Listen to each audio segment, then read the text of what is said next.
सिंह इसको भी सुनिए। इसीलिए वेद अगर खुदा की किताब थी उस वक्त के लिए थी, उन लोग के लिए थी। आज हमें मानना चाहिए आखिरी किताब कुरान मजीद। अब यहां रोक रहा हूं, जहालत देखिए। वेद अगर खुदा की किताब थी उस वक्त के लिए थी, उन लोगों की थी। वेद खुदा की किताब थी। खुदा की किताबें कितनी है? 4 है, तौरेत, इंजील, ज़बूर और कुरान। अब इसने 8 कर दिया।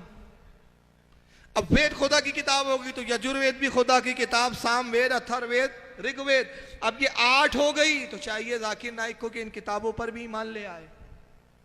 तो वेद खुदा की, तो ये खुदा की किताब नहीं थी। सबसे पहला तो ये टाई पहन के झूठ बोल रहा है, समझ रहे? इसलिए मैं कहता हूं किसी गधे को टाई पहना लो तो पढ़ा लिखा नहीं बन जाता, गधा गधा ही रहेगा। गधा गधा ही रहेगा। उसको टाई और कोट पहना दो तो बहुत स्कॉलर नहीं बन जाता। लोग इसका हुलिया और इंग्लिश से देख के समझते कि बहुत बड़ा स्कॉलर हो गया। अबे अमेरिका का भिखारी भी इंग्लिश में भीख मांगता है, वो हिंदी में भीख नहीं मांगता। और अबू जहल भी अरबी बोलता था, उर्दू नहीं बोलता था। तो कोई अरबी बोलने लग जाए और कोई इंग्लिश बोलने लग जाए तो आलिम नहीं हो जाता ना। तफक्को फिद्दीन किसी और चीज का नाम है जो इनको नसीब नहीं हुआ। वेद अगर खुदा की किताब थी, अबे खबीस कहां पे वेद खुदा की किताब आ गई? वो तो ऋषि मुनियों ने बनाई। मनुस्मृति में लिखा है कि चारों वेद जो है ये ब्रह्मा ने बनाए हैं इनके।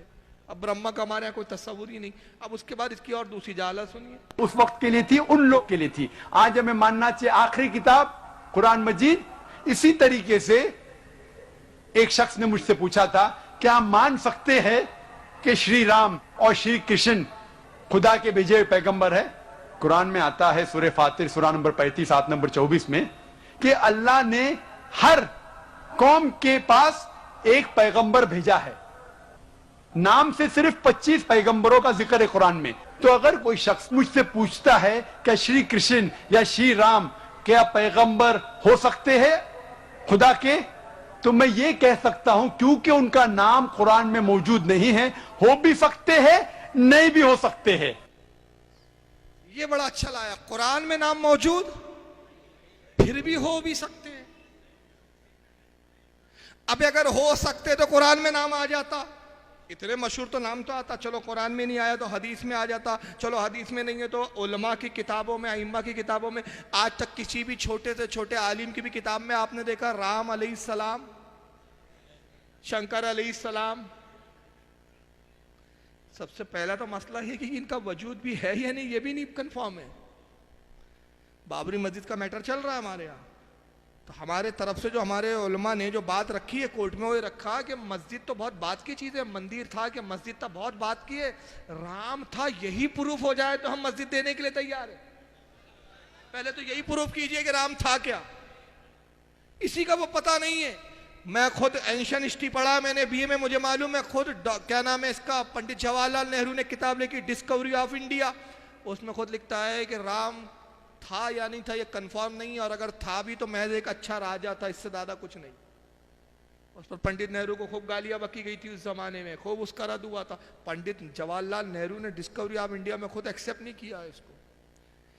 तो बताइए तहकीक की बुनियाद पे तो वो थे क्या नहीं थे, ये भी वजूद नहीं। और वो थे तो इसका भी सबूत कहाँ से मिलता है? गैरों की किताब से, हमारी किताबों से नहीं।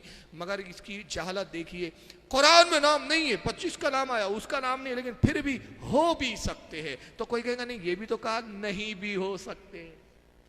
तो मैंने कहा ये नहीं हो सकते का तुक्के से काम नहीं चलेगा। अगर काम चल जाता है और इस पर कोई गिरफ्त नहीं, जाकिर नाइक फतवे से बच जाते, तो फिर मैं भी एक जुमला कहता हूं, मुझे भी फतवे से बचा के निकालिए और मैं निकल जाऊंगा। मैं भी ये जुमला कहता हूं, जाकिर नाइक हरामी हो भी सकते हैं, नहीं भी हो सकते।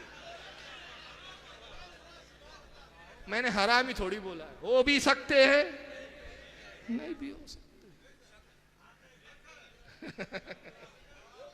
अब क्या है वो आप समझ लीजिए।